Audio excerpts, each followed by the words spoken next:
Like if you were a dish, Very different. people are like, hey, butter chicken.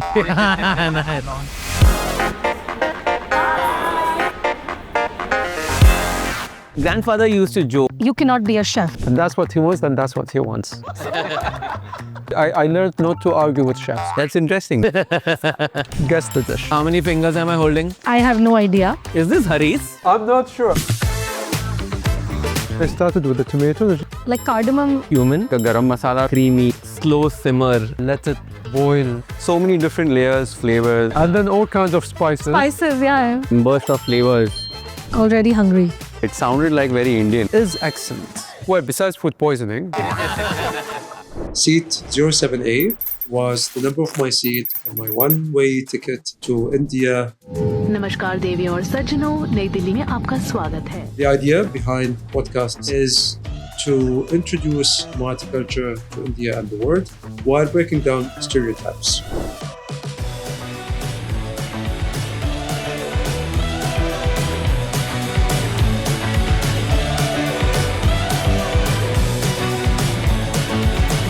Welcome to my podcast.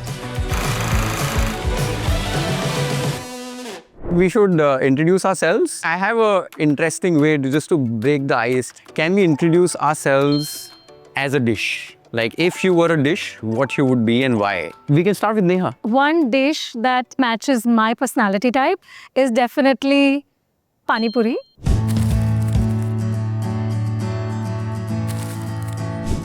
I'm sure you've had it. I have. You don't know what you're getting and full of surprises. Yes. I surprise myself every day. When I walk, people are like, hey, butter chicken. So I'm literally identified as a walking, talking butter chicken. But I do feel I'm like a Sindhi curry. And I think that's my personality. I'm always simmering. How about Sanjyot? A very good biryani, a dum biryani. So many different layers, flavors, and it's so intricate, but yet simple. And a biryani can never go wrong. Chef, you? Maybe a nice dal makhani. Creamy, subtle, buttery, and then burst of flavors. Already hungry. Belariyat.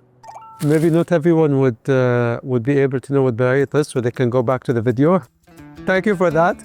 What I really like about it is it being balanced. The taste, especially if it's done with omelette, gives you this sweet, salty kind of flavor. Interesting. On the time of Ramadan, they fed me balali. Then I was like, oh my God, I had no idea that our Indian sevai that we are used to eating can also be made like this. The sevaiya, the balali, They are like brothers and sisters. Also, if we go back in the history, the first spice trade between India and UAE was rice and the spices only. I also think that because there was a spice route that was established, that is why there are a lot of like flavor similarities. Like cardamom is extensively used in all Arabic cooking. To ask you, which ones would be your favorite spice? So for the longest time, I would carry a small tin or whatever you want to call it of saffron. And wherever I go, like if I'm getting a flat white, for example, I'll add saffron to it. Technically, India has so much saffron, right? And we get the best quality from Kashmir. In Kashmir, they will show you a grade of saffron which they call lacha. Okay. Which basically means a very, very long strand. And the only other time I've seen that is in the UAE. So Old Souk has a lot of spices, like a big spice market. Yeah. Like you go there, it is so beautiful. Yeah. It is a visual treat. It is a visual treat, yes. Because I feel like it's not that we manufacture it in UAE, but it's just that the best of the world comes there. It's a great melting pot of culture. Tell us about your food journey. I found this natural connection with food when I was young. As a kid, I used to look at my mother, my father cook for us. They have these superpowers to make us happy. And as a kid, I wanted that superpower. That's the time I decided that, okay, if I want to do one thing in my life, I want to cook. And then in 2016, I founded Your Food Lab, through which I set on a journey to tell the world how beautiful Indian food is. My grandfather used to joke and he used to say, a friend in need is a friend indeed, but a friend who can feed is the friend you need. It's one of my favorite quotes of all time. My grandfather was a curious cook and he also came from a small town called Nainital. So he had carried a lot of his legacy from there to Delhi, which is where I was born. And I think that shaped my landscape when it comes to food. I grew up wanting to replicate that somewhere in my life. My relationship with food is a little bit different. Eventually, when I started to drive my car and go with my friends to the desert when the weather is nice and everything, we used to do some sort of cooking, but very basic. The funny thing is, once I did a similar trip, but with the family, and my mother was there. And she was the one to also teach me how to do machbous. So I started cooking and I started with the tomatoes. And she's like, why are you starting with the tomatoes? You're supposed to start. I'm like, you taught me this like 3 years ago. And now you're telling me it's not supposed. And then I'm guessing that she remembered, but turned out it was okay. I tried doing this in a controlled environment in the proper kitchen. It never works out for me. It has to be open air, desert, uncontrolled heat and temperature, and it works for me. They always kept telling me that if you don't cook meat, you cannot be a chef. From that, I was on a TV show, MasterChef, where I met Sanjyot as well. Season 4. Was the only ever vegetarian MasterChef in the world. Yeah. Being a vegetarian has a deep core value system. You know, it's about, I mean, again, I don't judge. So when I saw Avtara flourish, for me, it was a personal win. I associated with it so deeply, and I'm so proud of everything Chef Rahul, you guys do.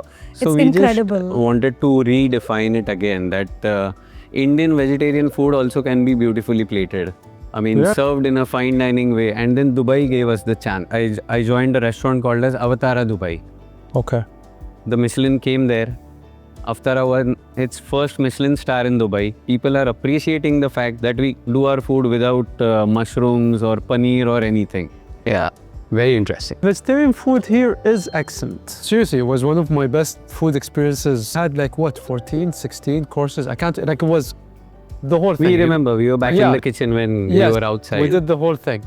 When you start researching about Indian cuisine, you realize, oh my God, it would take more than a lifetime to actually document it. It's just interesting how, like, you can never have, well, besides food poisoning, but you can almost never have a bad memory of food, right? I'm sure you know Ramadan, right? The month when we fast. As much as I'm also, getting to try different food from different places and so on, I wanted, for Indians to also be able to try it. And so one of the things that we did, for instance, is to do an iftar, an annual iftar in Ramadan. Yeah.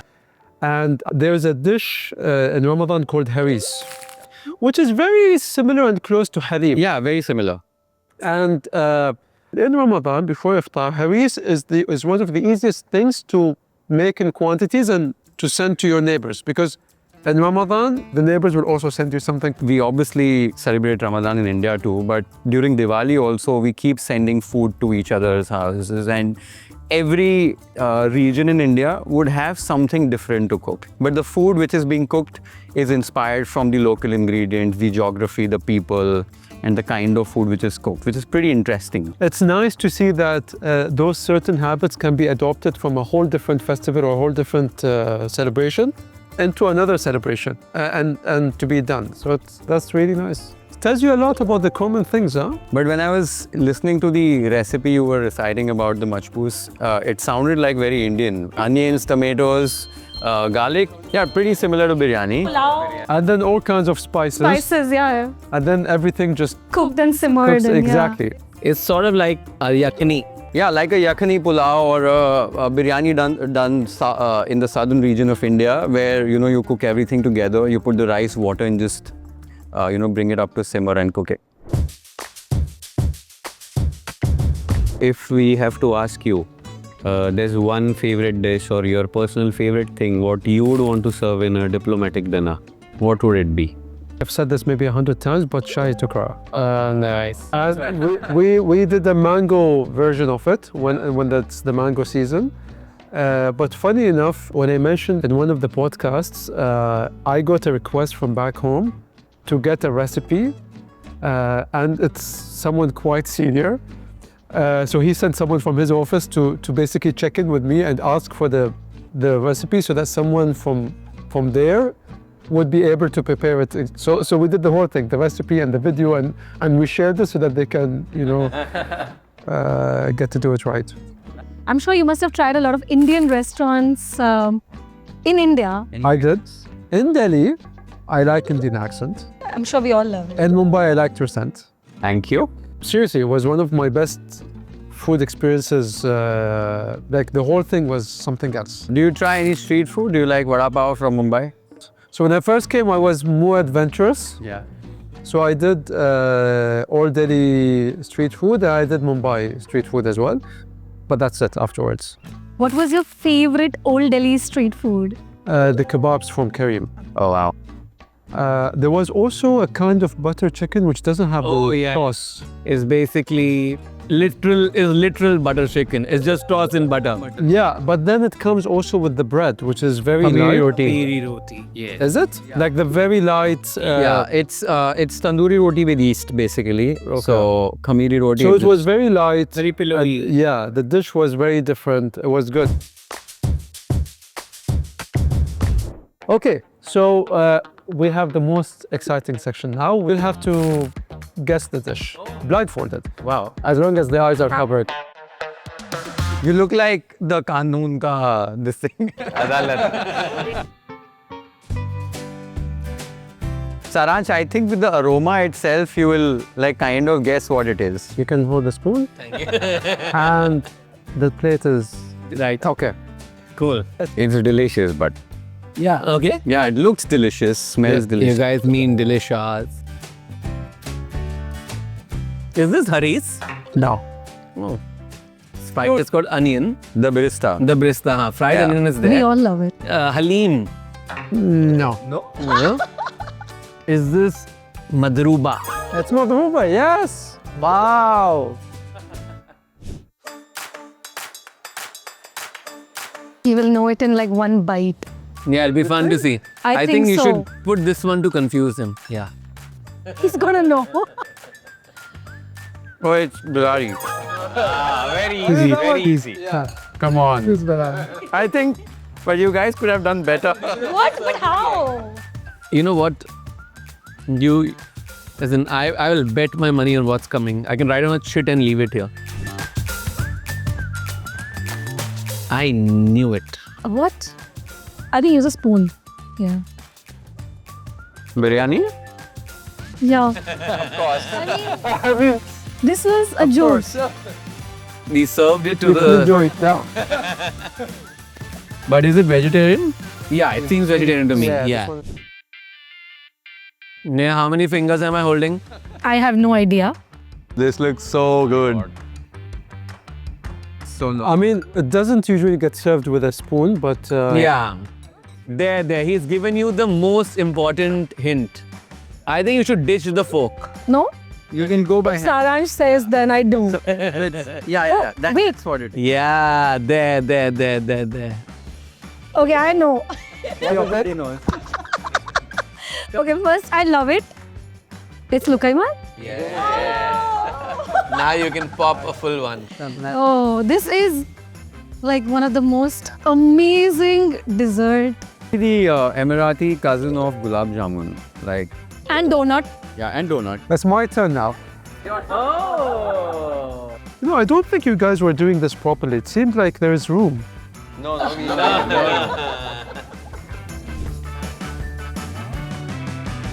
It'll be easier for you to use your fingers. My fingers? Yeah, to eat it. Yeah. Yeah. Yeah, there you go. He knows. Has to be chopped, you know? Yes. Perfect. It's safe puri. It's very good. Beautiful. Conversations about food cannot just. It can evoke memory. It's wonderful how nostalgic it can get. But no, thank you so much for having us over. Thank you for hosting us. That balali that I'll pack and take with me. Please do. Our pleasure knowing the food, knowing you. Yeah, also like bringing a little piece of UAE to this table. And India. Yeah. And India. At India. Yeah. Thank you so much for having us. And next time, you've already done a Emirati dish with Saransh. Next time you come to my kitchen, we'll do an Indian dish together. Yeah, absolutely. And I have to get the list for the street. And I have to do a to- food tour with you.